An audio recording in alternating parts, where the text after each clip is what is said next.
Iran যুক্তরাষ্ট্র চুক্তি ইতোমধ্যেই সই হয়েছে, শীঘ্রই তা প্রকাশ করা হবে বলে জানিয়েছেন মার্কিন প্রেসিডেন্ট ডোনাল্ড ট্রাম্প। এদিকে ইরানের প্রেসিডেন্ট মাসুদ পেজেশকিয়ান বলেছেন, ওয়াশিংটনের সদিচ্ছা পরীক্ষা করতেই এই চুক্তিতে সায় দিয়েছে তেহরান। তবে এই চুক্তিকে সহজভাবে নিচ্ছে না ইসরায়েল। দেশের প্রধানমন্ত্রী বেনিয়ামিন নেতানিয়াহু সাফ জানিয়ে দিয়েছেন, ইরানের পরমাণু হুমকি মোকাবেলায় তাদের সংগ্রাম চলবে।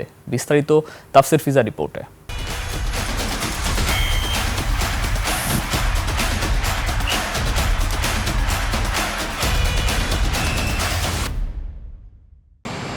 বিশ্বের বড় অর্থনৈতিক দেশগুলোর জোট জি7-এর শীর্ষ সম্মেলনে যোগ দিতে ফ্রান্সে পৌঁছানোর পর ট্রাম্প বলেন, যুক্তরাষ্ট্র ইরান চুক্তিতে স্বাক্ষর করা হয়েছে এবং হরমুজ প্রণালী ইতিমধ্যে আংশিকভাবে খুলে দেওয়া হয়েছে। অন্যদিকে যুক্তরাষ্ট্রের সদিচ্ছা পরীক্ষায় চুক্তিতে সম্মত হওয়া এবং জাতির স্বার্থ সুরক্ষায় ইরানের সর্বোচ্চ নেতার বড় ভূমিকা রয়েছে বলে জানিয়েছেন পেজেশকিয়ান।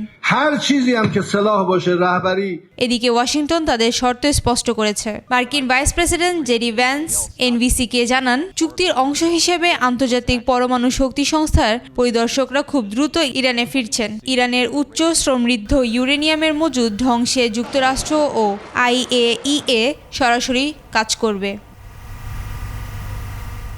তবে এই দ্বিপাক্ষিক চুক্তিতে চরম হতাশা প্রকাশ করেছে ইসরায়েল। এক সংবাদ সম্মেলনে প্রধানমন্ত্রী বেনিয়ামিন নেতানিয়াহু দাবি করেন, যৌথ অভিযানের মধ্যে তারা ইসরায়েলকে পারমাণবিক ধ্বংসের হাত থেকে রক্ষা করলেও লড়াই এখনও শেষ হয়নি। তাফসির ফিজা, নিউজ ডেস্ক, একুশে টেলিভিশন।